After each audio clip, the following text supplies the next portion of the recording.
All right. Good evening, everybody, and welcome to this month's first, yes, I said first, workshop. We have multiple things going on this June, but thank you to everybody who is here and who registered for this if you're watching it on recording.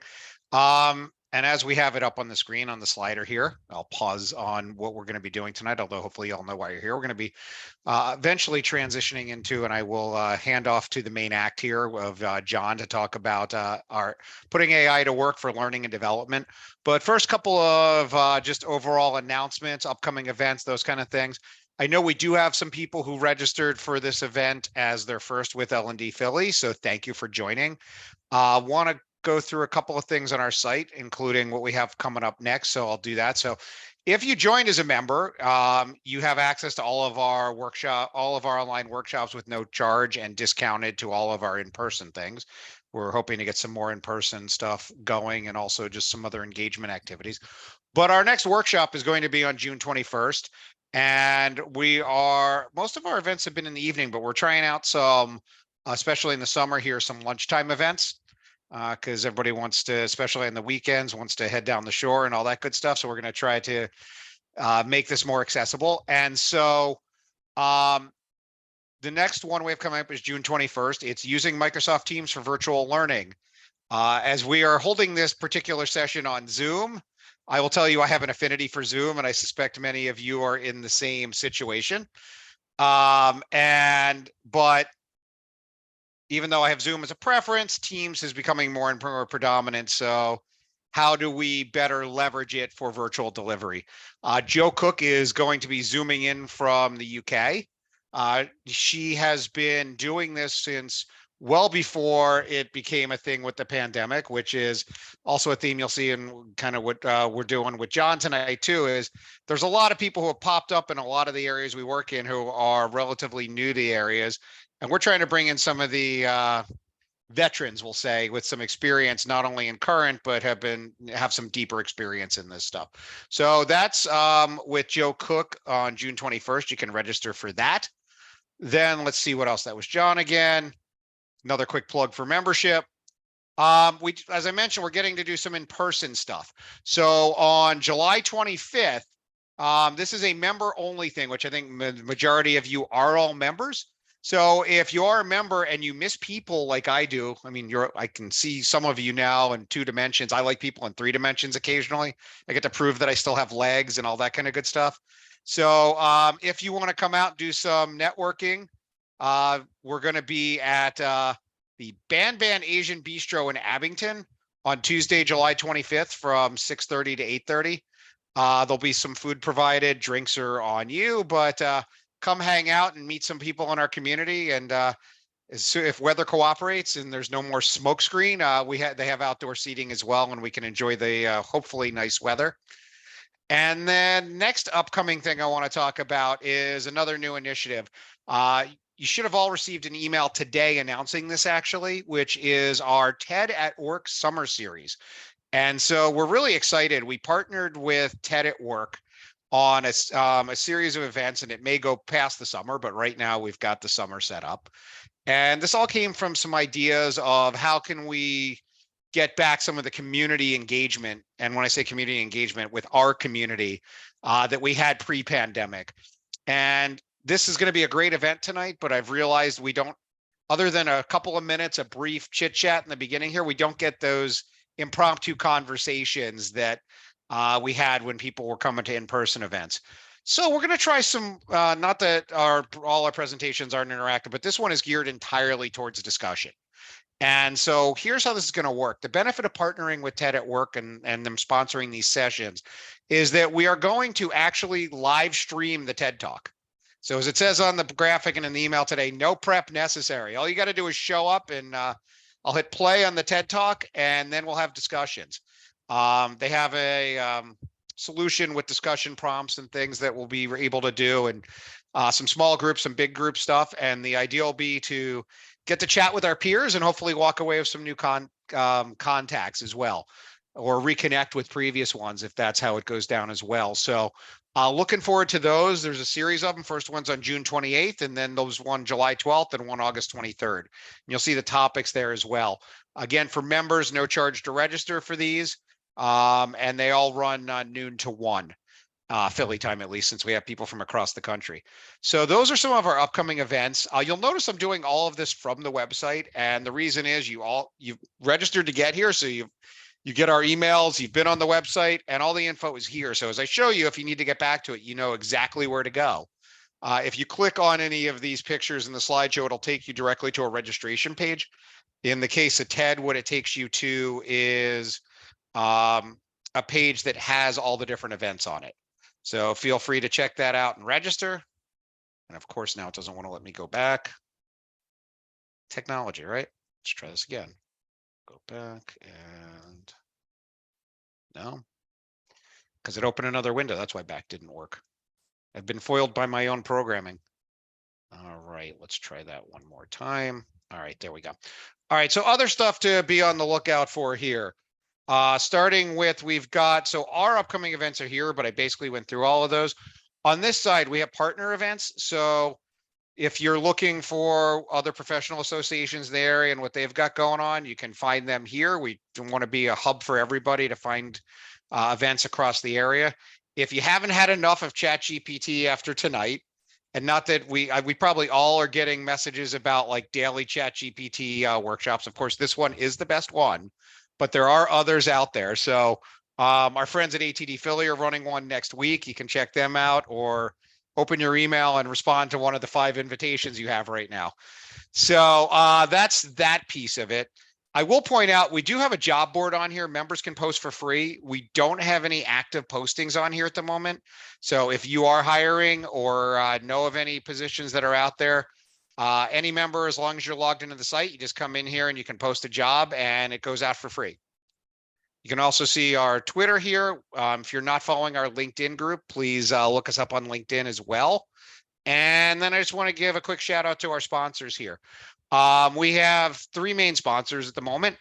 Judge Learning Solutions is our website sponsor. You will find their logo literally on every page on the website. And so Judge Learning does a few main things. One of them is placement. So if you are looking to hire and not finding the right candidates, you can reach out to our friends at Judge Learning Solutions. Again, click on their logo. It takes you to their page. And the other one is custom content. So if you're looking to outsource some design work, they can do that as well. Then also our other sponsors here, I just mentioned TED at Work, and they're sponsoring our series of summer session stuff. And then Degreed's the other one. You will find their logo literally in every email that we send out, every weekly email. They are a learning experience platform where you can aggregate content from multiple sources and create custom learning paths for the people in your organization. So if that is something you have a need for, please reach out to our friends at Degreed. And let's see, just want to also make at least one introduction here. So we've got Lindsay, who is going to be our producer for the evening. Thank you, Lindsay. If you do run into any kind of technical challenges, feel free to message her directly, although if it's a technical challenge, that might not work. And then also, she's going to be helping moderate with some polls and moderating the chat. And so you may hear from her throughout the presentation. And I'm trying to see if see some other friends in here. So welcome to all our other volunteers and steering committee members. I see Shannon and I see Susan, and there may be others, but you're the ones who are up front. And so hi, thank you. If you are interested in volunteering, you can click on the volunteer button on our website, and it's over here, and it'll send an email and we can get you moving on that as well. But without further ado, let's get to the main event. So I am really excited to have John here, and we were talking about getting used to having your picture up on, so I'll put his picture up on this thing for a moment and just say I'm really excited about this because of what I said earlier. And John, what I'll do is I'm going to stop sharing while I'm introing you. So if you need to put stuff up, you can. What's really nice about having John come in and do this, one, he has presented to our organization before, and we were discussing what the needs are coming up here and for our community. And so we got into talking about, and John, we're just, we're seeing your presentation mode, not the actual presentation. If you want to flip that. Okay. You got that swap displays up there. That should do it. Yep. So in any case, what's great about this is, and I said this a little bit earlier in my stuff, is that there's a lot of people who are popping up now as experts, right? There we go. Looks good, John. And John is an expert, and he's got the practical experience to go with it. And, we were talking, he mentioned that he's got involved with machine learning, and his bio on our website talked about getting started in 19 some, I don't know. Do I want to say when, John? But back to the 80s. Yeah. I have to admit that I wrote my first computer program in 1971. Wow. So were there punch cards? I worked on punch cards and paper tape in the early days. Yes. Yeah. So this is hard, way back. This is hardcore. So, but he's continued to evolve, much like ChatGPT. See what I did there? And it's going to take us through some very practical applications of what we can do with ChatGPT tonight. He told me some in the preview here, and I'm super excited about this. So with that, I get to be quiet and hand the mic over to John. Okay, everyone. So welcome. It's really good to have you on for tonight's session. And the first thing I want to go to is, okay, where's my next slide? There we go. Finally kicked in. So if you have not signed up for ChatGPT, you should do that now, because we are going to be using it during this workshop. This is not just going to be you listening to me. I'm sure you're all happy about that. If you have signed up for ChatGPT, you can read Doonesbury while we wait for everyone else to at least get the process started. So I'm actually going to stop talking for a moment, take a drink of water, and then we'll get moving in just another moment.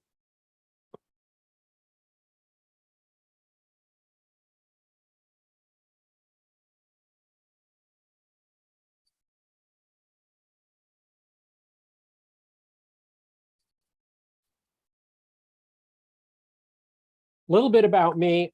I'm not going to read that to you. You can read that. Please ask questions. Let's make this interactive. Raise issues if you have issues you want to raise, because this is all about you learning hands-on and getting your answers questioned in real time. I have a good friend who's a teacher, and she refers to it as butts up learning. You want to be actively engaged, interacting with other people. So that's the goal for today. It's time for our first poll. We can pop that up.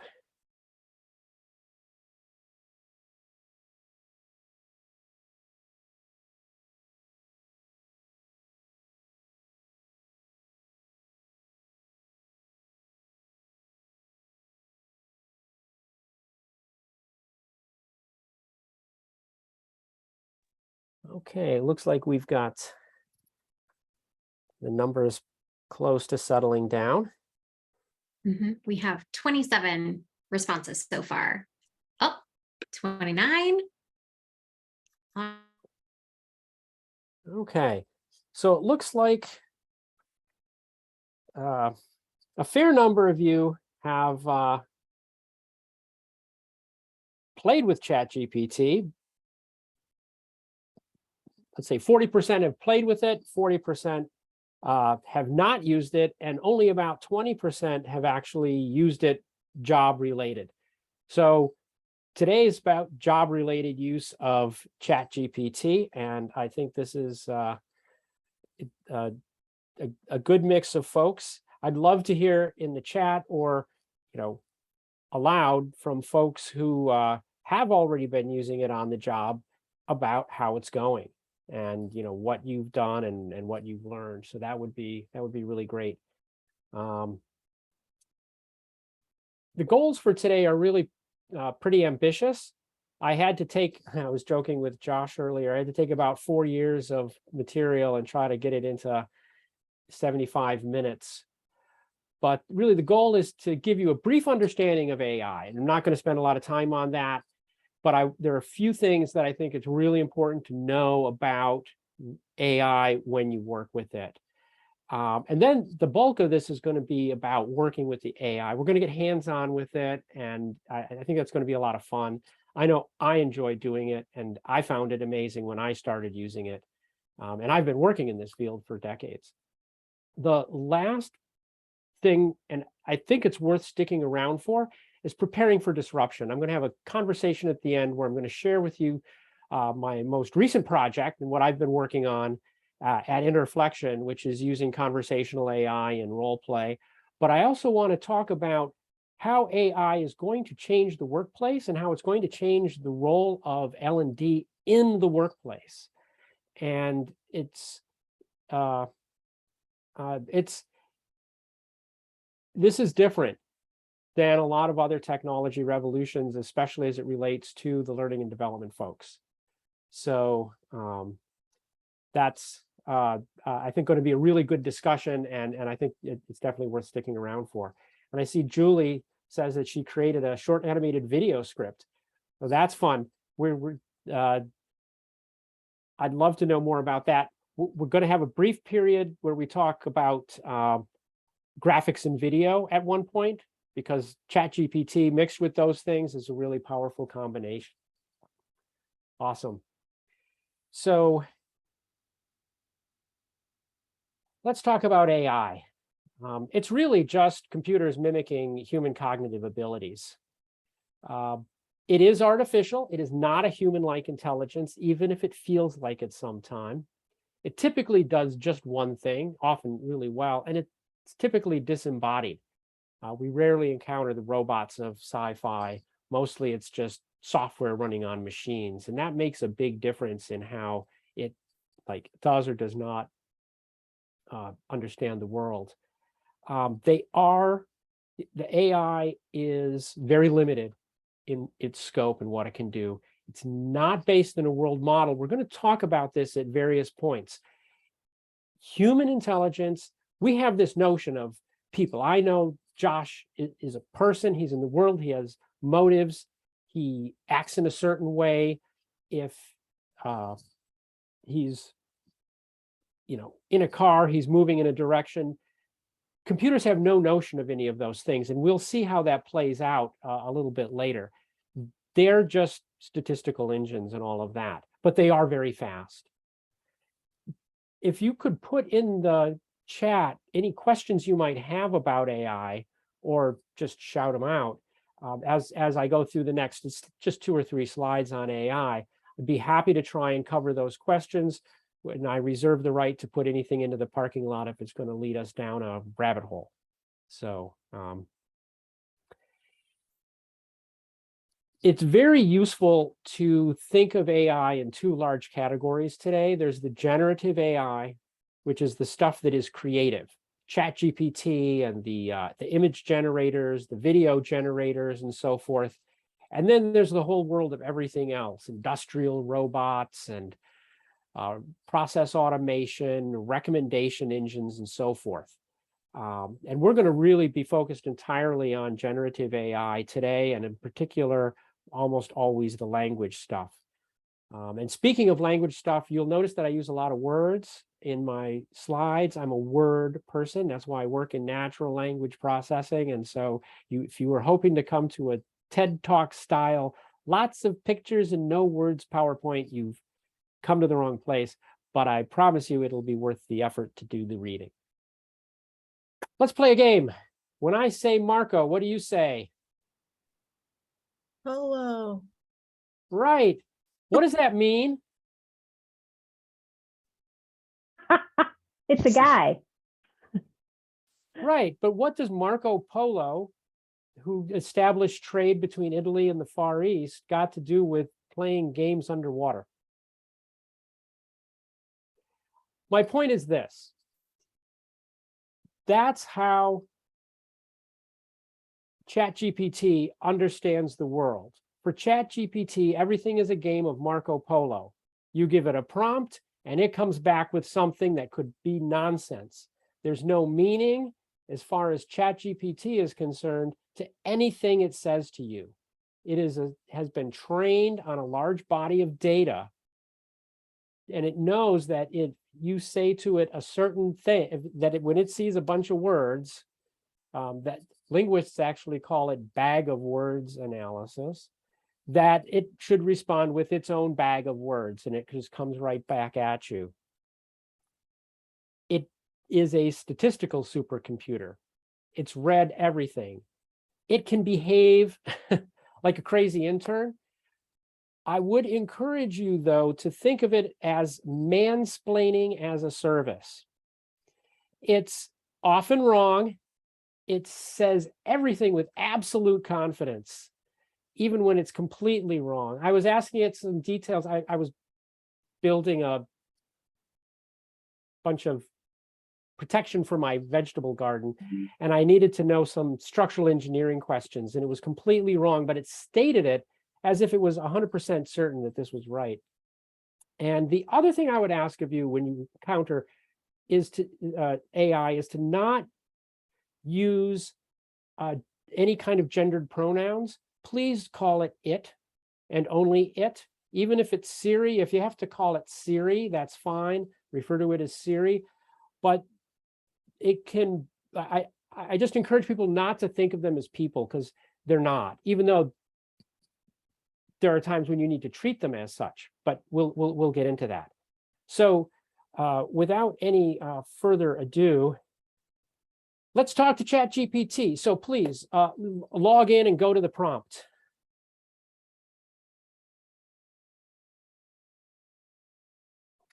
For those of you who are like, if you put the Zoom on, take it out of full screen mode, you can switch back and forth pretty easily. And type in the prompt. What are the core skills for a people manager in a technical organization?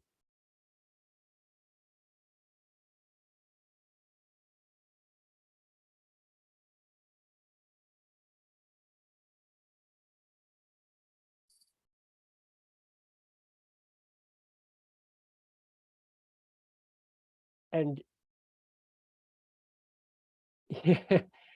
I thought somebody might have that reaction. The error message, yes. Sorry about that. I should have warned everyone. It does get busy there on the server, and somebody's over their limit for today.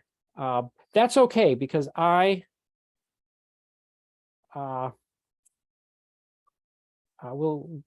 have taken a snapshot of what it told me in response to that. Is anyone else? I'm curious how many people are. We didn't put a poll for this, but is everyone going to have issues? So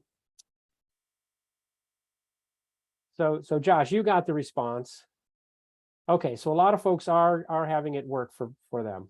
Excellent. Yeah. Okay, so given what you've seen there, I'm curious. We're going to do our second and final poll. Ooh, Jing's paying extra for the GPT-4. I shouldn't say that. Someone's got GPT-4. So let's do our second poll here, folks. How concerned are you about ChatGPT?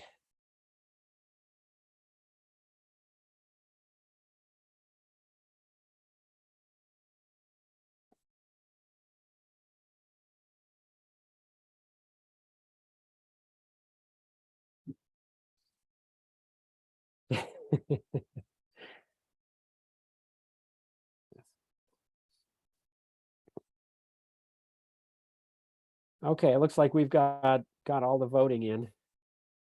So basically everyone agrees it's going to change how we work, but people aren't seeing it as a threat. Well, that's good. We'll see if we should do the poll again later to see after we work through this session if people still feel that way. So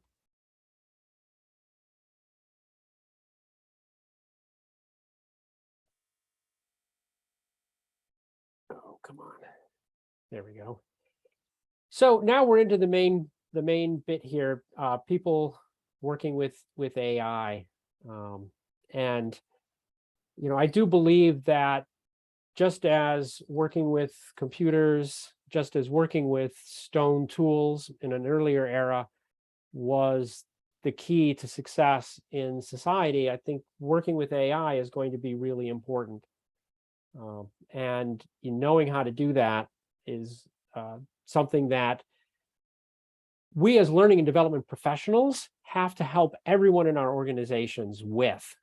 And the way we do that is we start by learning it ourselves and being comfortable with it ourselves. It's not the case that if we work for, say, a nuclear power company, that we all need to become nuclear engineers, but this is a different kind of technology. And it is going to change the L&D field, I think, significantly. And it's going to be incumbent on everyone on this call to become more than familiar with it, to actually leverage it in their jobs. So I was putting together this slide and I was thinking about what can ChatGPT do for you? Obviously it can help you with your research. And Josh, I know we talked a little bit about this in our email exchanges. It can help you prepare for a conversation with a subject matter expert. It can help you do background research on curriculum and all that other stuff. And then I started thinking about communications and how you can use it to generate newsletters and announcements and ask a client what they liked or didn't like, and all of that, and curriculum creation. And then I just got to this point where I was like, well, what am I doing? Why am I going to the trouble to do all this work to put together this PowerPoint slide when ChatGPT could do it for me? So here's your next prompt.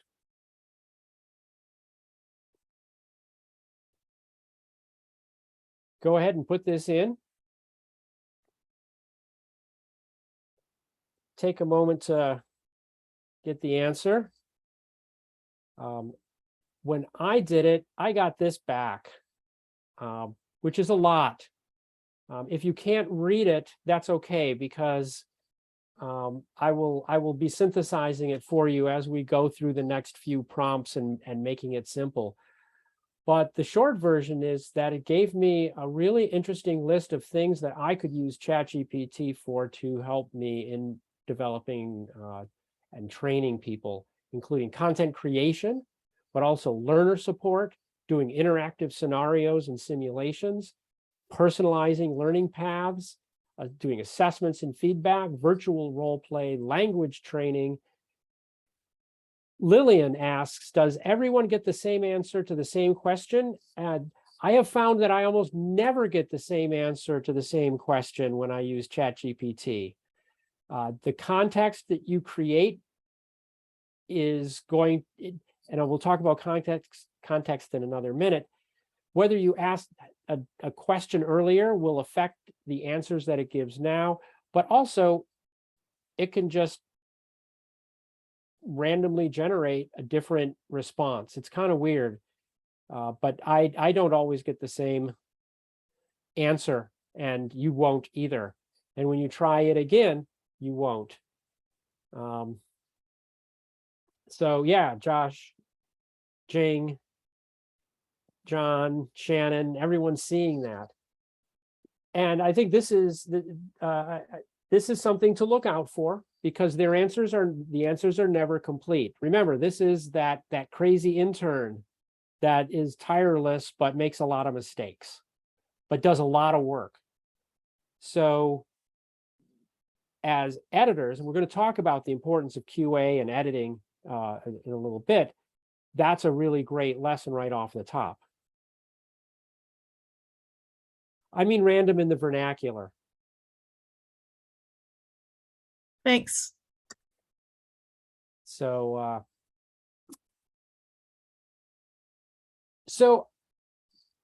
I asked ChatGPT, can you put that in an outline for a PowerPoint slide? So you can go ahead and do that, and it'll probably do that for the points that you've created. So what's happening is that ChatGPT is keeping track of the conversation. So it knows what that refers to. It's not like like when you do a Google search, if you type in one search term and then you do another search, it doesn't remember the previous search. You can't refer to that being the previous search. ChatGPT remembers within each conversation what's going on. We're going to create a new conversation in a few minutes. And of course, what I got then was a whole lot of material in a bullet point form with sub-bullet points, which really didn't help very much. I like the fact that it warned me that I should use graphics in my slide to enhance my message. So I decided I would do this.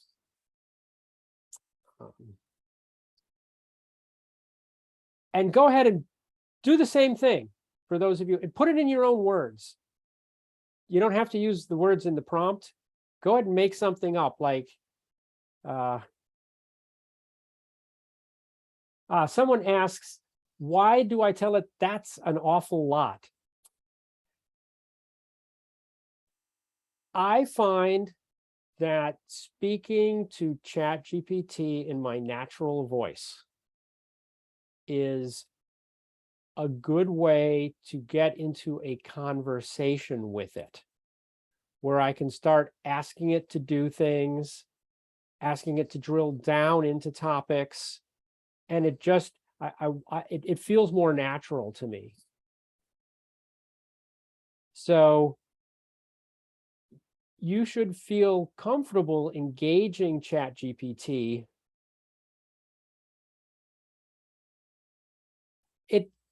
It doesn't help the AI learn very much. ChatGPT already knows a lot of idioms like, oh, that's an awful lot, or, you know, that car is pretty ugly.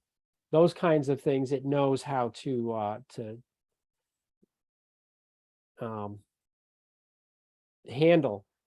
But what it does is it puts me in a mindset where I feel like I'm talking to someone who's like an intern. Again, I like to use the intern as my model. And it gets me in the mindset of knowing what to ask for next, explaining what went wrong and what I'd like it to do better.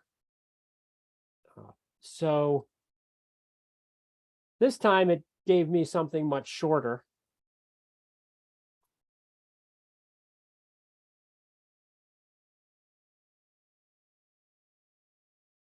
So I gave it the suggestion, and you can try something like this. Tell it no sub-bullet points. See if it'll behave. Or tell it you want to get rid of all the bullet points and make it into an essay. It'll do that too.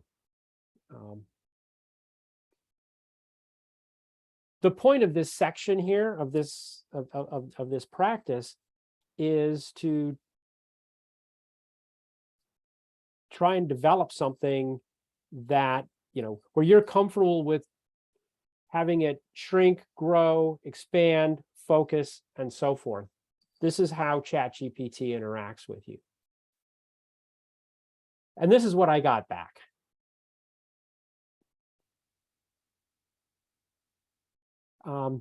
Georgette, I thank it all the time, and it's very gracious in its responses to me.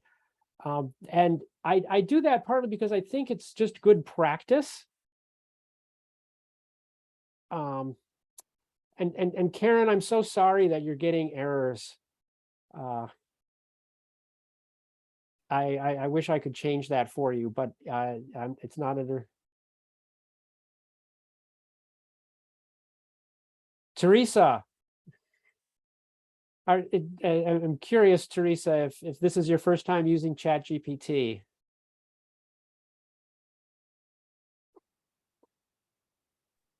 Yeah, yes, it is. Okay. I'm amazed, John. I have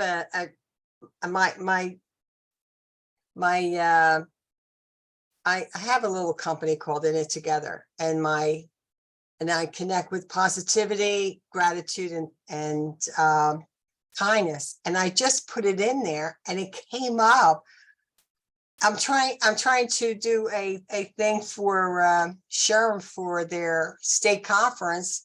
And I was trying to develop this concept in a leadership image, and it came right up. I cannot believe it. I cannot believe it. Okay, Thank you. Thank you. welcome to the 24th century.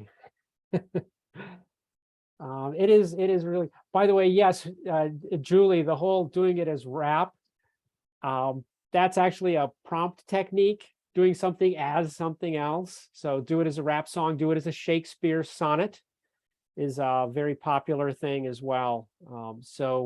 I was trying to be really professional here and doing it as a PowerPoint, but maybe I should have had more fun. But you guys are having fun, and that's what matters. So I think that's great. So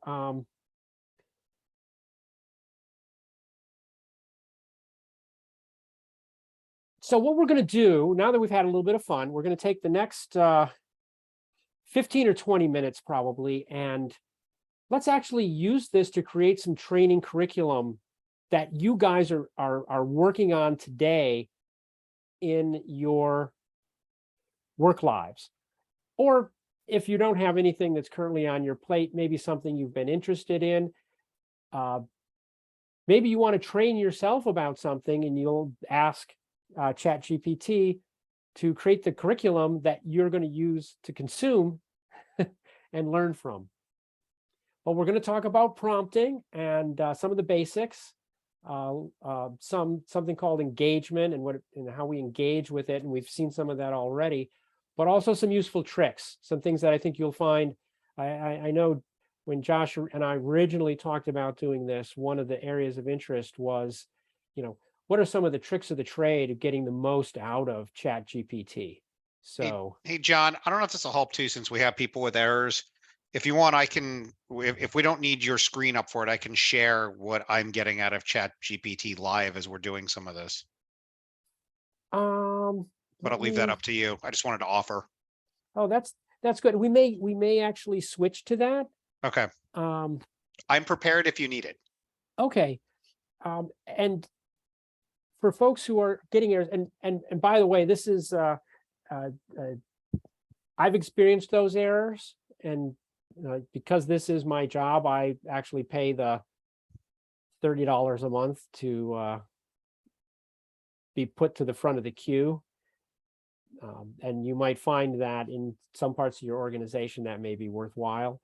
But I believe ChatGPT reached 1 million users faster than any other app by far. I think it took it something like a week or 3 weeks. It was ridiculously fast because everybody had the kinds of reactions we've been having. 3 days. Thank you, Jean.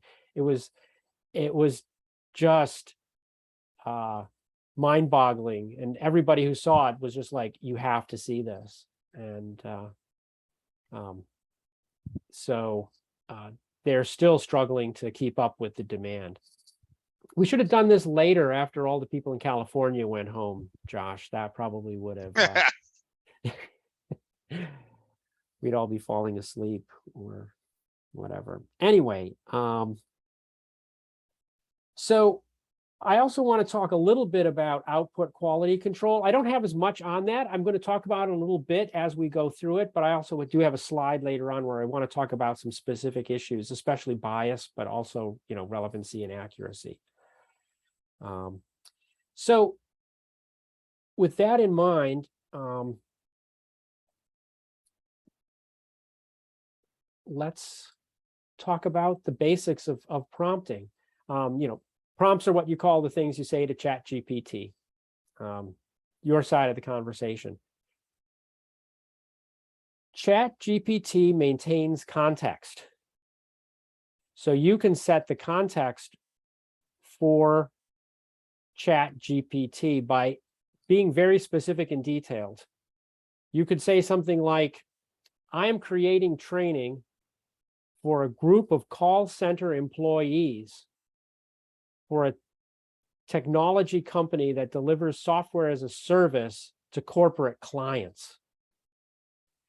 And by doing that, throughout that conversation that you're having, it will retain that context and it will use that context for the answers or the responses that it gives you to your prompts. And it's a really good way of establishing, sort of like narrowing down what it might be talking about to you and focusing it on your business, or whatever it is you might be using ChatGPT for.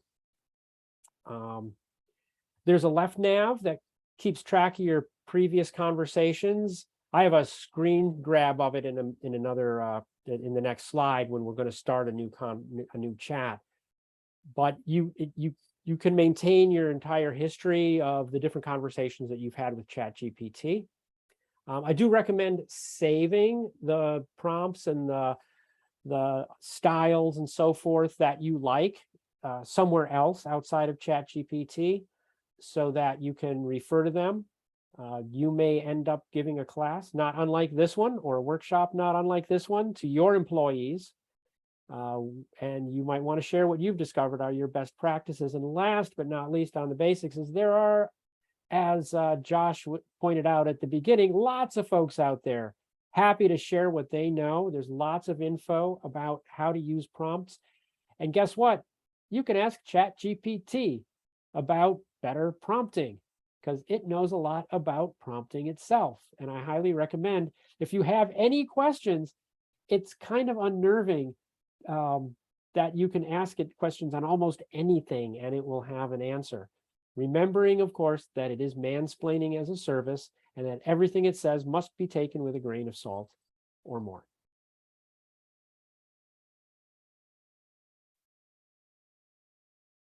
So I want you to create a new chat. There's the left-hand navigator. You just have to click where it says new chat and you can start a new conversation with it. You do not I do not recommend you use the prompt that I'm using. Think of something that you would like to learn about, or you have a need to train about, or even curriculum that you're currently developing, and ask ChatGPT about it and see what comes back. Josh, this might be a good time for me to stop sharing and for you to share your screen so that people can see what it looks like. Okay, so I will start a new prompt and I'm going to need it again because I don't have the memory that ChatGPT does. So something along the lines of, I'm developing a course in corporate diversity, equity, and inclusion. And real quick, you are seeing my ChatGPT screen, right? We are. Okay. And let's say for a firm primarily made up of male construction workers.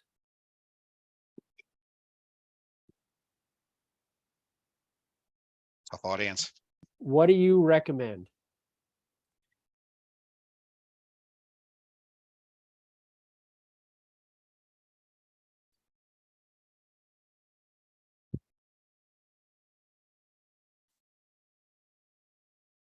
Glad it told me it's a great initiative.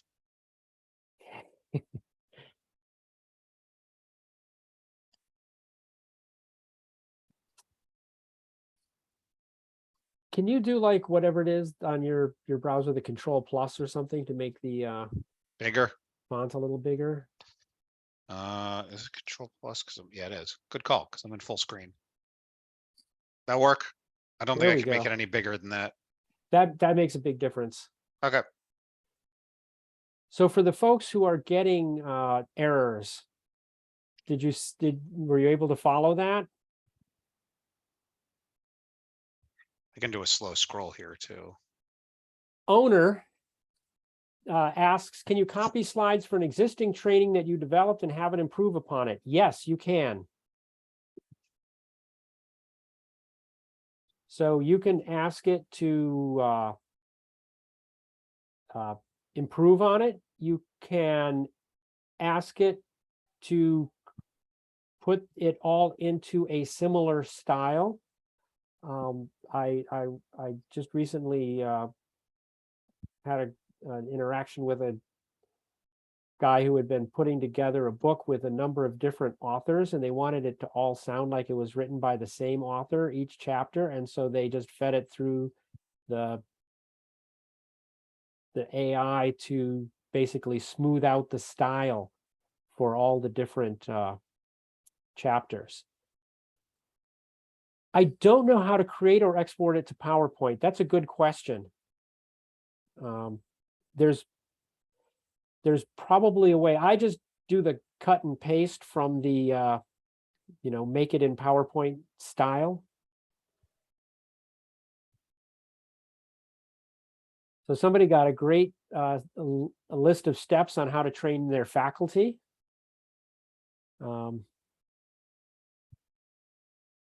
Copying the text. Yes, it's copying the text of the slides into ChatGPT. So you would, you can export your PowerPoint into text, right? I believe there's a way to do that. Hey, John, this may be one of the rabbit holes, but I'll bring it up anyway because I thought it was an interesting story. I guess the warning on that is don't put any proprietary information off your slides into ChatGPT. Yes, good reminder. Thank you. I'm thinking of the Samsung thing. Yeah. Yeah, I mean, it's not like it's going to, send it to your competitor, but it will get incorporated into the corpus of knowledge that it uses. And it's best never to give proprietary information to any search engine, whatnot. But yes, that's true here as well.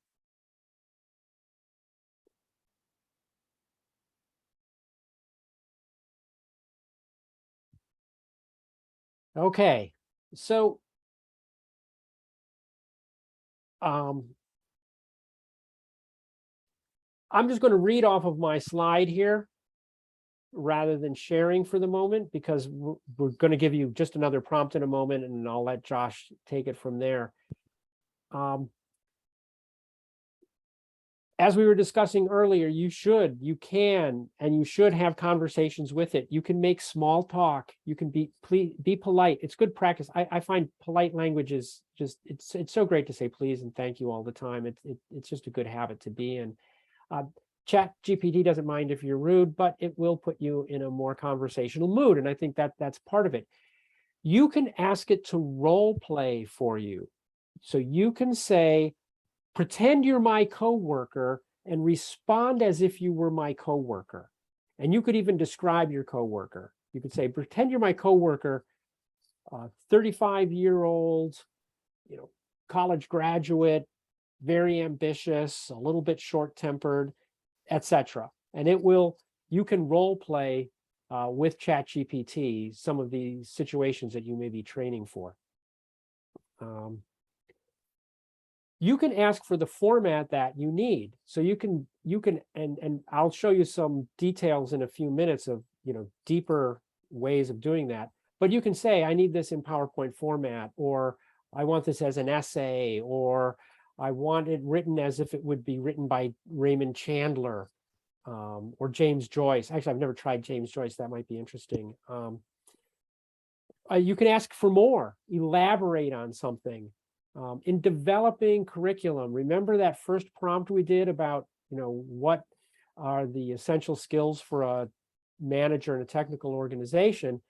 You can then take each one of those bullet points that it came back with and ask it to elaborate that. What are the core parts of, being a coach for your team? And it will expand on that. And that's how you can develop curriculum. You can actually take that high-level outline for a given role, first-time manager in a technical organization, and then start blowing out the different components into like the chapters of your curriculum. Or you can ask it for less. You can also ask it to paraphrase things. Earlier today, I was reading an article about a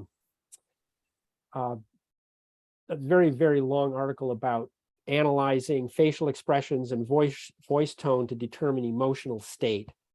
And I just copied the whole web page and pasted it into ChatGPT and said, "Can you just summarize this article for me?" And it did.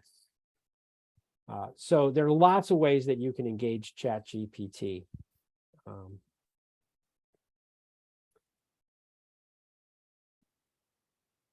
So one of the things you can ask for is, and Josh, this is something that you can probably do, is ask here something along the lines of, how could I make the DE&I training more fun and engaging? Because I know it's not always fun and engaging.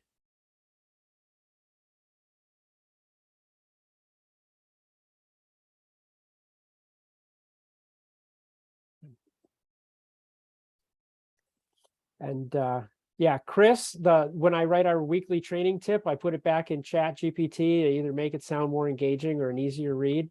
That's a great use of ChatGPT. Gamification still making the list. That's good to see. Yeah, gamification is like many things, it gets overdone, and then eventually everybody comes around back to it.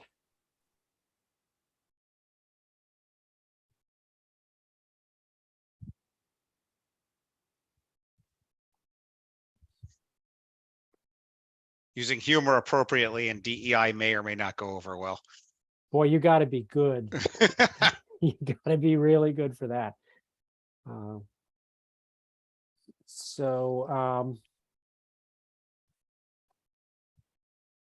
I'm going to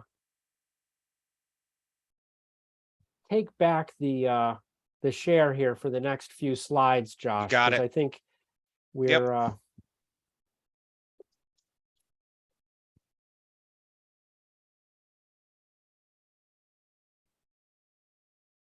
and let's see if I have to. Is it sharing properly? Yeah, you're good. Okay. So here's a few advanced techniques. You can actually tell it to get outside the box. You can tell it to brainstorm new angles or approaches and see what it comes up with. As with most brainstorming, doesn't always end up with good things.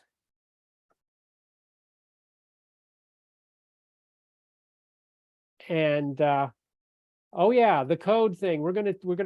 I'm sorry, I'm bouncing between the chat and the formal presentation. But yeah, I'm gonna touch briefly on code as well. But that's a really interesting and powerful thing. Whoops, sorry. I want to go back here.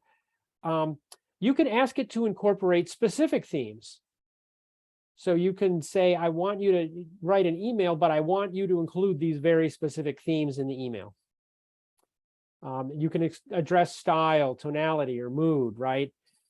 You know, I had it write something for promoting a presentation I'm doing, and to make it sound really fun and exciting, and it went overboard.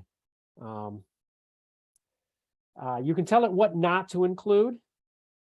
I did not get I literally ran out of time at this point, and apologize for that. But you can also tell it, do not talk about X. And you can even go so far as to suggest alternatives. That's often in more creative writing, but might be appropriate here as well. The last thing I wanted to show you is that you can actually use templates with ChatGPT. And what you can do, and I should probably share this because this one actually kind of blew me away. You can ask it to create ideas or create stories or whatever. And as you can read here, give me a bunch of ideas where it's a role play story featuring a young woman in her first managerial job, and then use this template: title, central conflict, dilemma, relationships, action line. And even though I'm not supposed to be amazed by these things, I was. So I'm actually going to take a moment and share my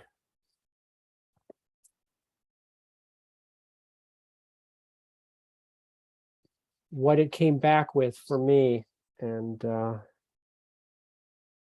make this a little bigger. So what you saw is what I typed in here, and rise to the challenge. So main character is Sarah, a young woman, blah, blah, blah, dilemma.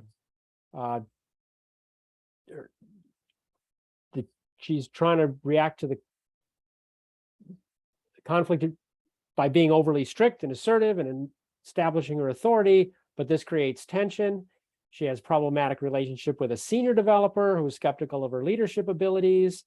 She recognizes that her approach is not effective, and at the climax, she's faced with a critical project deadline and unexpected technical issues arise. She has to rally the team, and it goes on. A balancing act at a marketing agency with conflicting priorities and developing potential.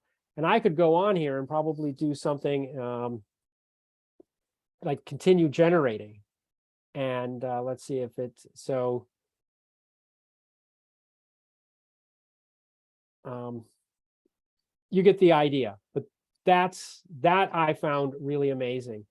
So we've got what, a half an hour left, Josh? Is that where we're at? Okay, so we're about to transition to the next phase of the meeting here. John, there was a quick question. Did you ask it to generate that template that you used, or did you give it that? I gave it this template. But whoops, you could ask it to generate a template. I have not done that. I've been generating the templates by hand, but I don't see why you couldn't. And John, I'm going to ask you a follow-up on that. Are the brackets in there? Did you, and I didn't catch it when you were pasting it. Did you put the brackets in as part of the template, or is that for us to Yes. know what the, okay. Do the Yes. brackets mean something to ChatGPT? Does it know that that's directions?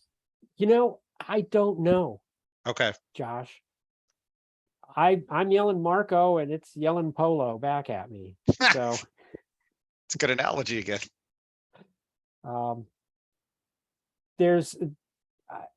it's astonishing to me how much there is to know and how much there is to learn, even for somebody like myself, who's,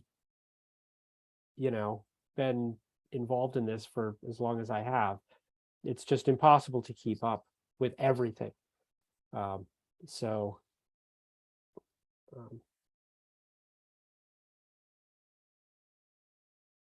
Angel, I asked it to create 5 multiple choice questions about my content. There you go. Look at that. Great use. So let's talk about graphics for a few minutes. You may have noticed that I have sprinkled throughout my presentation here a number of graphics that are generated by AI. It is now that I'm used to using the graphics AI generators, I find them faster than doing Google or Unsplash image searches. I just tell it what I want and it comes back with exactly, well, not always, but mostly exactly what I want. Once I've learned a little bit more about the prompts. Prompting the graphics engines is a little bit harder. I found that using a lot of specific nouns, verbs, and adjectives is really important in the graphics. The more specific you are, the better. And you can do things like, show me corporate trainer as a superhero, or show me a building made out of sand or whatever. You can talk about genres. You see the prompt that I used for generating that particular set of images. Midjourney creates 4 images to choose from at each prompt, and does a pretty good job. I'm pretty happy with it, and I use it for pretty much everything these days. It's just faster and easier. Let's talk a minute about output quality control, and not just for graphics, but for ChatGPT. Number one is hallucinations and fabrications. In the Silicon Valley professional circles, they're called hallucinations. I'm not a fan of that. Hallucinations require a world model. I'm not going to get down that rabbit hole, but it makes stuff up. Completely facts pulled out of thin air. References. There was a law firm got in trouble because they filed a brief with a bunch of references to cases that never happened, and it turned out that a junior lawyer used ChatGPT to generate the brief, and it just absolutely made up cases that never existed. So you should fact check anything and everything. This is something that you're using as an L&D professional, and you have to use your professional judgment as to whether what it's coming back with is accurate, complete, and sensible. And I actually believe that generative ChatGPT quality control is going to be a real job, especially in coding. So you'll have people whose jobs as developers are primarily prompting ChatGPT to write code and then doing quality control on the code. The second thing is hidden invisible bias. This one is easier to see because it's visual, but I asked Midjourney to, because I was working on difficult conversations. That was the example that I was working with in my the little project. And I asked for a difficult conversation taking place in an office between a 55-year-old female Hispanic boss and a 45-year-old Pakistani male computer technician. And if you look at that image, in none of those images does it look to me like the woman is being portrayed as the boss. There are other problems with it, but that's one of the ways in which it is biased. I asked it to generate images of co-workers in conflict. 7 out of 8 of the characters it generated were male, and only 1 was female. And so I had to tell it. That's why I've gotten specific in telling it, like, you need to be, it needs to be this kind of person or that kind of person. So yes, yes, ChatGPT lies. Yes, good link. A couple other things I want to mention here before we move on to the last bit of today. Whoops, sorry. Is inconsistency, which we mentioned earlier. Same prompt, different answers. Happens all the time. Just get used to it. You're going to have to edit, separate the wheat from the chaff, and you're going to have to edit in Wordsmith. But ultimately, you're going to become the orchestrator of all of these things. Take a moment and imagine creating content where you've got ChatGPT outlining the curriculum. You get it generating the PowerPoint. Midjourney creates all your graphics. You assemble the PowerPoint. You ask ChatGPT to write a voiceover script.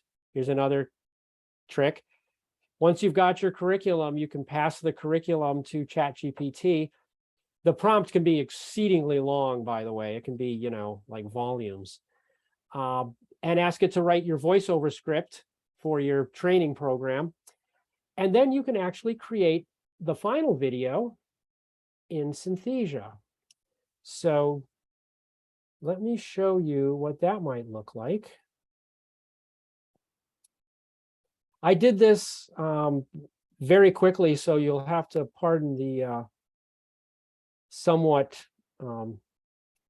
amateurish quality, but I just took the images and the voiceover and I put it in a product called Synthesia, which will create a virtual character who speaks the script. And here we go. Welcome, everyone, to Can you our hear it? training session on handling difficult conversations. Today, we're going to equip you with the skills and strategies needed to navigate those challenging interactions with confidence and professionalism. I'm excited to have you all here, and I truly believe that by the end of this training, you'll feel empowered to handle any difficult conversation that comes your way. Difficult conversations can be tough. They can test our patience, our communication skills, and even our emotional resilience. But here's the thing, with the right tools and techniques, you can turn these challenging situations into opportunities for growth and positive outcomes. Well, I'm going to stop that there and just say, that's it's not a great video, but that was all created with AI, from the material to the voiceover for the material, the images. That's a synthetic character. And, that took me less than half an hour to get to that level. And to clean that up and expand it would not be a whole lot more effort. So welcome to the brave new world of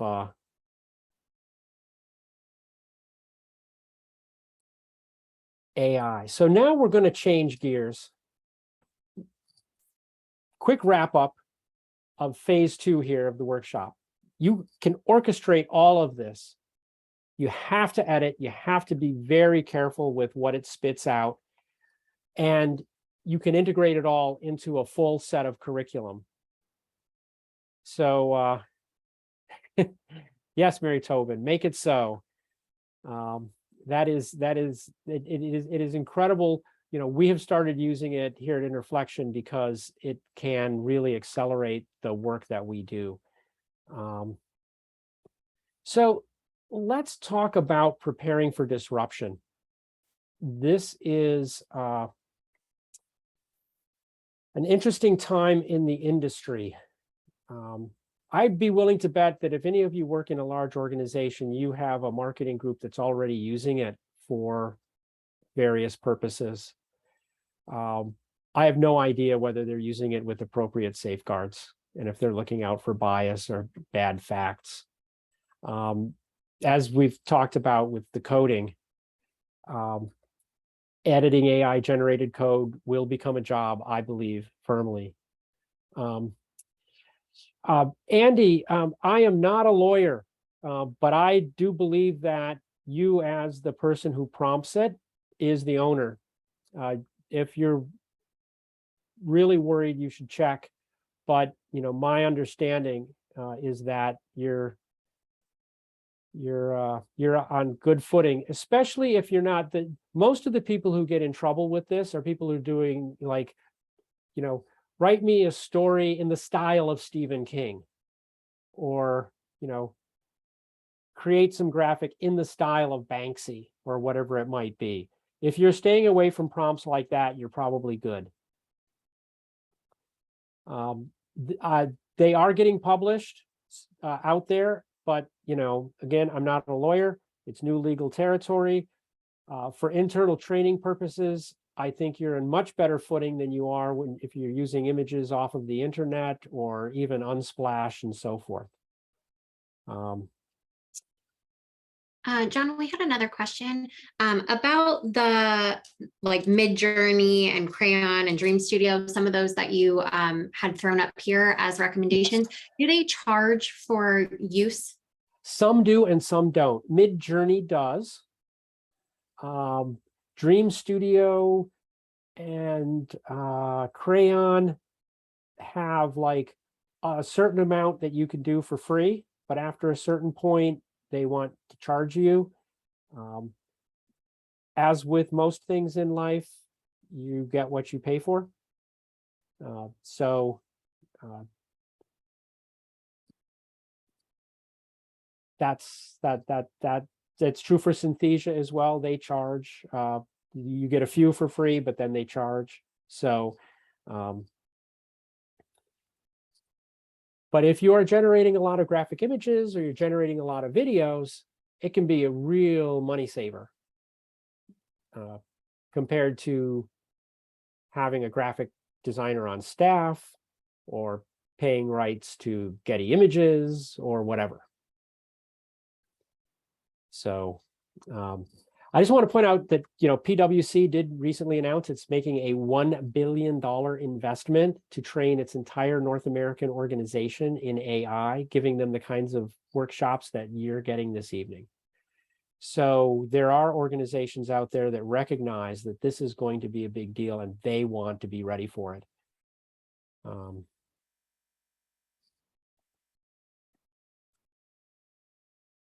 So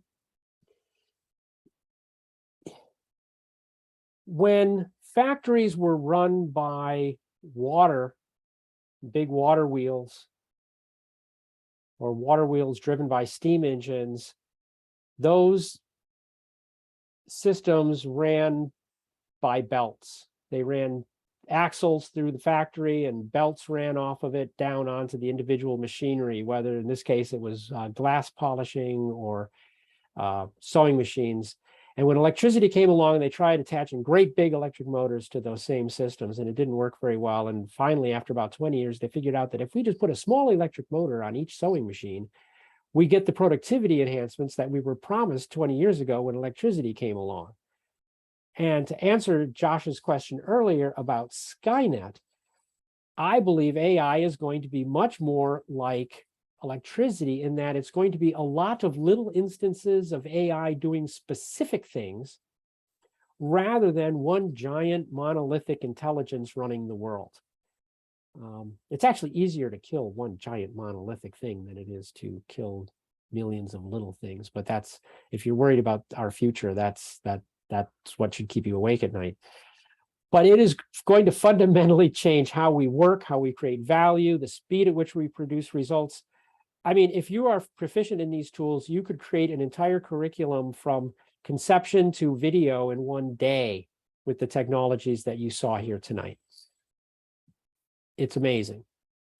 And yeah, I'll be back. The skills you need to succeed are changing. So I want to talk now about the project that I'm currently working on as an example of a different kind of AI that's being used in learning and development, and is not a generative AI at all. So it is an analytic AI that's used to help people develop their interpersonal skills.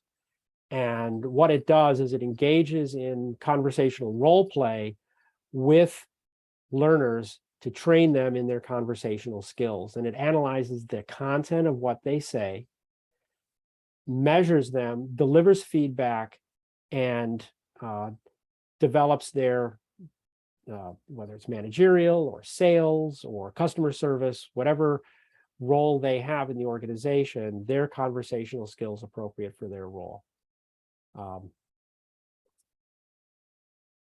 I would like to share a short video on how that works.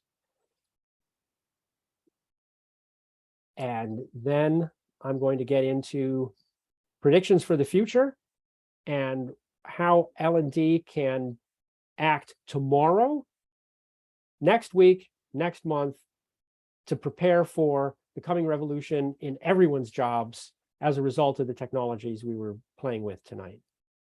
So here we go. Please, this is just a short 5 minutes, and I think you'll find this a really interesting application of AI in the learning and development world. So pardon the 20 or 25 seconds of marketing at the beginning and end. Introducing Interflection, AI-powered roleplay that helps professionals become better versions of themselves. Interflection uses interactive roleplay to deliver interpersonal skills practice. The training is based on micro-lessons called scenes. single interactions between fictional colleagues and the learner. In this scene, the learner is playing the role of a rookie manager. A fictional employee, Jackie, is asking for help. Her coworker isn't delivering on a project, and she wants her manager to intervene. Interflection is looking for the learner to take the right perspective on this problem and turn it into a coaching opportunity. We're going to practice 3 times to see how the software guides the learner. Let's listen to her issue.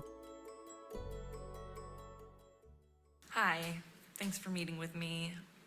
I'm afraid the client proposal I promised you won't be done by Wednesday. Maria's been looking at freight shipping trends, doing great, and Oscar is supposed to be doing the competitive landscape. I'm doing the tech infrastructure assessment, and I'm also responsible for pulling everything together, which, takes a lot of time, but Oscar hasn't even given me a draft. Can you tell him he needs to get this to me right away? Now our learner has to respond, as if on a video call with Jackie. Well, Oscar should be able to do this. His previous manager recommended him, and he's done good work in the past. Do you know why he hasn't gotten his work done? Interflection is now analyzing what was said. Overall, not so good. Key ideas were missed, and he took the wrong perspective on the problem. Let's dig into this a little more. Perspective is key, and the software is asking him not to focus so much on Oscar, and suggests focusing on the person he's talking to. He also needs to touch on themes of persuasion and collaboration. It's now clear to John that this is about Jackie, not Oscar. At least he asked Jackie what she thought. Time to try again. We can skip Jackie's lament. Jackie, when you're responsible for a report, you're on the hook. You need to get the team to get things done. You're going to have to figure out a way to get that report done. Doing better. He's rightfully focused on Jackie's situation and that she's responsible, but our learner still hasn't really provided any guidance into how she might get unstuck.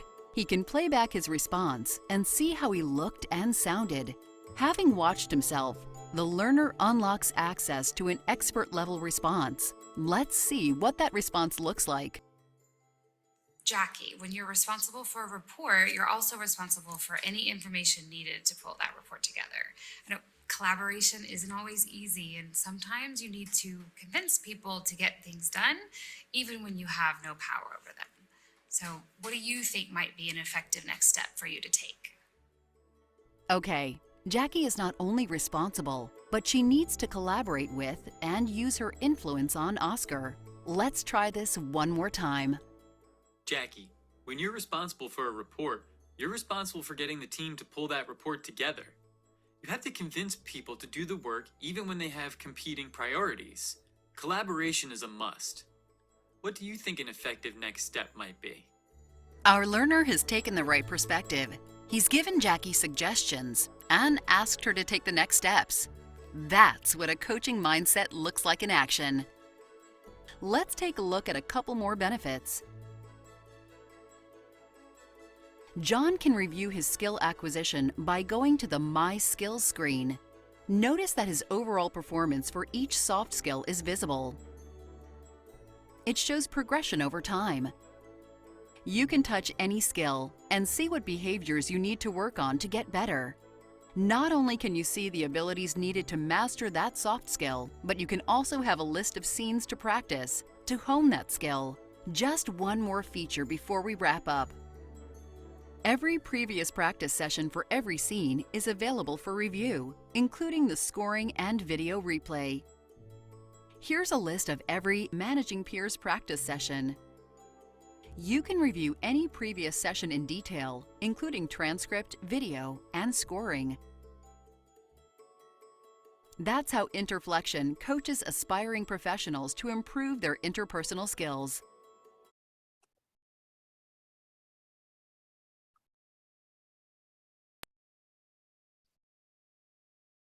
So that's what I've been working on the last few years in developing a coaching app. And we're going to reshare the the final piece of it. And, going back, Josh, to the whole Skynet thing, right? This is another piece of the puzzle, another way in which AI can contribute to the learning and development. So you develop the curriculum, how to have difficult conversations, for example, and then you allow people to engage in difficult conversations with an AI so that they can practice in a safe environment before they're actually faced with that situation in real life. John, one And- clarification question I wanted to ask is that, Yeah, so obviously there's AI grading that. yes. Were the people in that all actors, or were any of them AI as well? So we can use either AI or actors. We've taken to using a lot more AI generated characters now that we don't need to use actors, but it's pre-recorded. Yeah.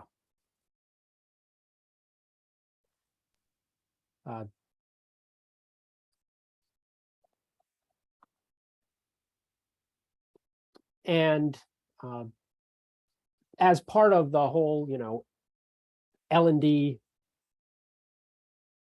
what do you call it, toolbox of AI, and Degreed actually fits in that as well. If I may plug one of your sponsors here, Josh, they use AI to analyze a person's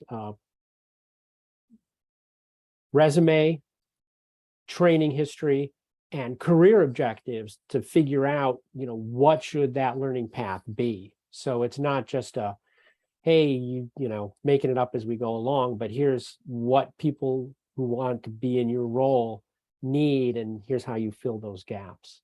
So there's a lot of room in AI beyond just this generative stuff, like ChatGPT and Midjourney, to contribute to the life of learning.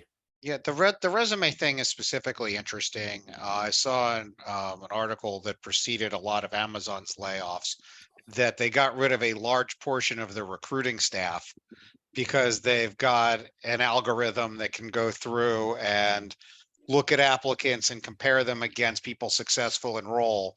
And they're using that as the screening process rather than people-driven recruiters. Yeah, there's a real danger of hidden bias in the recruiting AI world right now that I would be very hesitant, or I'd be very, I would look very carefully at any tool I would use in that world, because, I can't name, I did work with a company that was working really hard to get rid of the bias in hiring, and it was a nearly impossible thing to do.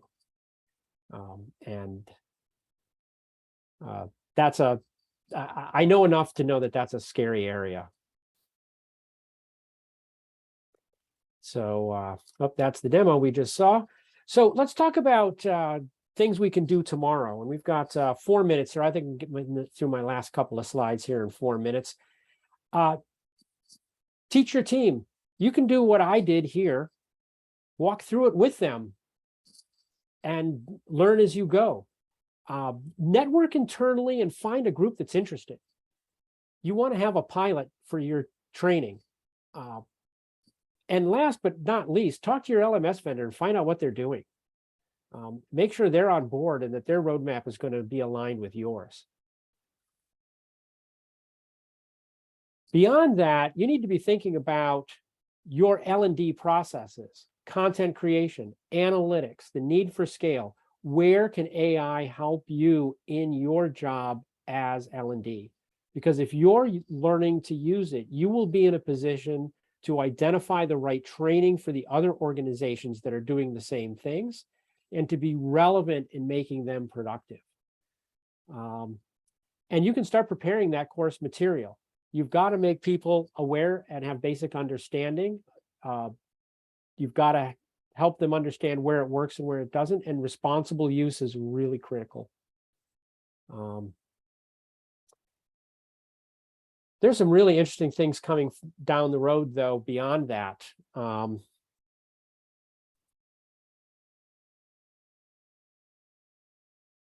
The questions at the end, I'm not going to read the whole slide, but those last 4 questions, how are you going to train the people who collaborate with AI?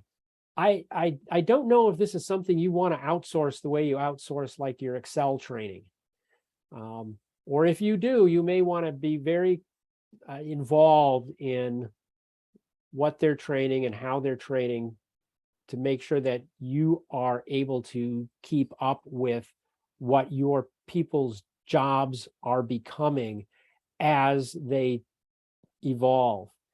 How are you going to train the technologists who deliver this stuff? The AI models themselves, if you're developing them internally, who's going to train them? How can you customize the chat models for your organization? It's, you know, to the degree this is like an intern, who's responsible for training your interns?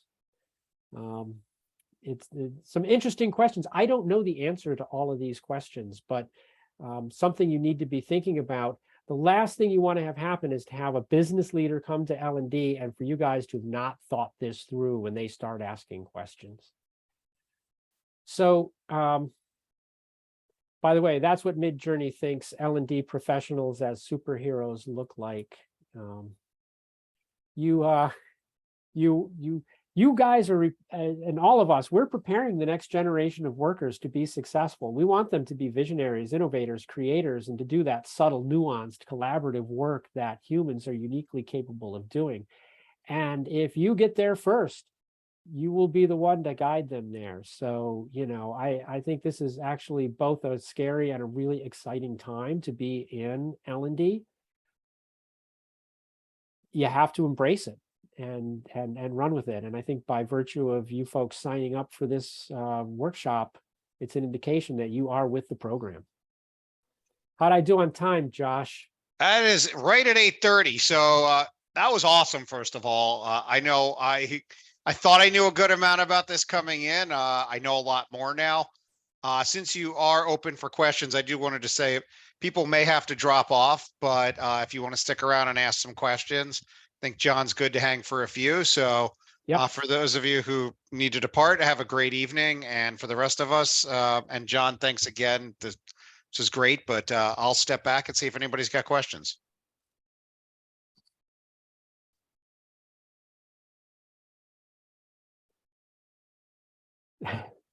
So many questions, Rebecca.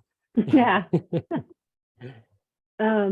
So how would you compare the different tools like Bard versus ChatGPT or any of the other tools that you use? What's a good way to compare to see, you know, which one's going to give you the things that you want?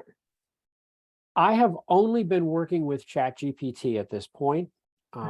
The other models that I work with are not designed for this kind of interaction. So I have not played with Bard, and I have not played with whatever the Bing chat thing is. My understanding is that they're very similar. Yeah, and what you just said is that they're not built for this kind of interaction. No, so you know something about them. No, they are built for this kind of interaction. The other AIs that I tend to work with are not in that class at all. They're like the raw large language models. Okay. Directly and stuff like that. So they're not designed to do, but for ChatGPT, Bard, and Bing, my understanding is that they are all very similar in their capabilities and the way that they behave, and that it's probably like talking to people with different accents. But I don't really know. I'm sorry, can't help you there. That's okay. Thank you. You're welcome. Other questions? A lot of people hopping off. You know, John, one interesting thing you mentioned Microsoft too. I think if I saw it right, that you know, we're getting Clippy 2.0 with ChatGPT being added into the Office suite. Yes, and you know, Clippy was not a bad idea. It was just a really annoying execution. I miss Clippy. So they were headed in the right direction. It'll be interesting to see how they've evolved it, because I do think I'm a big fan of, you know, guidance in the moment of need, and if they can do that well, that would be awesome. I mean, I absolutely hate when I need to know a fact and someone says, oh, here's a 20-minute video. It's somewhere in that video that they're going to answer your question. You know, it's just like, no, I don't. I just want to know how to format a footnote. So hopefully they can solve that problem. Hi, this is Teresa. Do we give a reference to Chat GTP when we deliver something? I mean, should we give credit to it? That's a great question. And I think it comes down to the degree to which you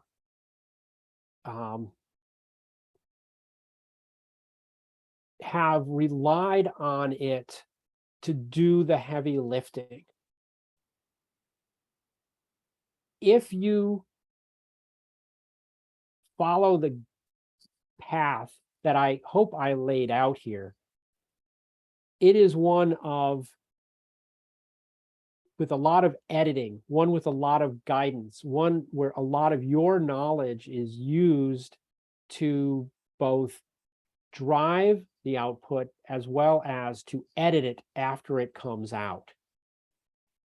And in that sense, you are very much the author of the work as much as ChatGPT. What I'm going to start doing is using a phrase like created with the assistance of. Now, for this particular presentation, it was clear that I was using ChatGPT to help me put together the presentation. I even said that, like, wait, what am I doing this by myself for, right? I can use ChatGPT. But just as I credited, if we go back to, you know, the, like if we go to this slide here, you'll notice at the bottom left, it says image created using Midjourney.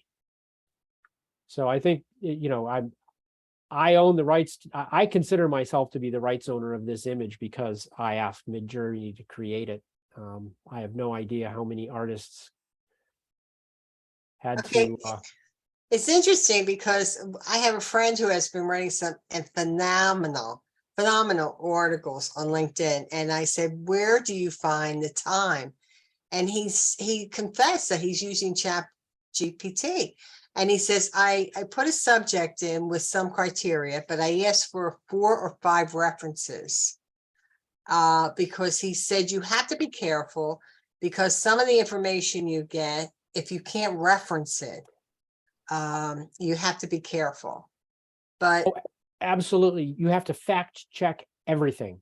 You have to fact check everything that comes out of it because it makes stuff up. I don't know if I probably didn't emphasize that enough, but they call it hallucinating. I think of it as fabrication. They're just making it up, and they get key facts wrong. Like I was talking about this project I had going. It was the difference. What it got wrong was the difference between compressive and tension supports in a structure. Now, that may not sound like much to a non-technical person, but it's a matter of whether the door is going to fall off or not. yes, And it's an important thing to double check. So, yeah, you could use it. I mean, if you have internal communications, write me a promotion for this, upcoming seminar I'm doing on, diversity in the workplace, and it'll write you that thing, and then you can edit it. Lillian, I don't know about reporting it, the incorrect info. They know, they're working really hard on the problem. The problem is, going back to the idea that this thing doesn't have a model, it doesn't know what facts are. The idea of a reality outside of ChatGPT doesn't exist in ChatGPT. There is no notion that there is a reality at all. It just, everything it does is make things up. Everything ChatGPT does is a fabrication based on a large number of words that it is created a number of statistical associations amongst. And they're working really hard to figure out how to make that work. But for the time being, you know, they're painfully aware of the existence of the issue, and the best thing for you to do right now is to do your homework when it comes back, and make sure that, you know, if it's claiming something to be true about a person or a place or a thing or an event in history, that you know, validated that that's for real. Thank you, John. And Josh, thank you very much, because this is an introduction. This is the first that I have been introduced to ChatGPT.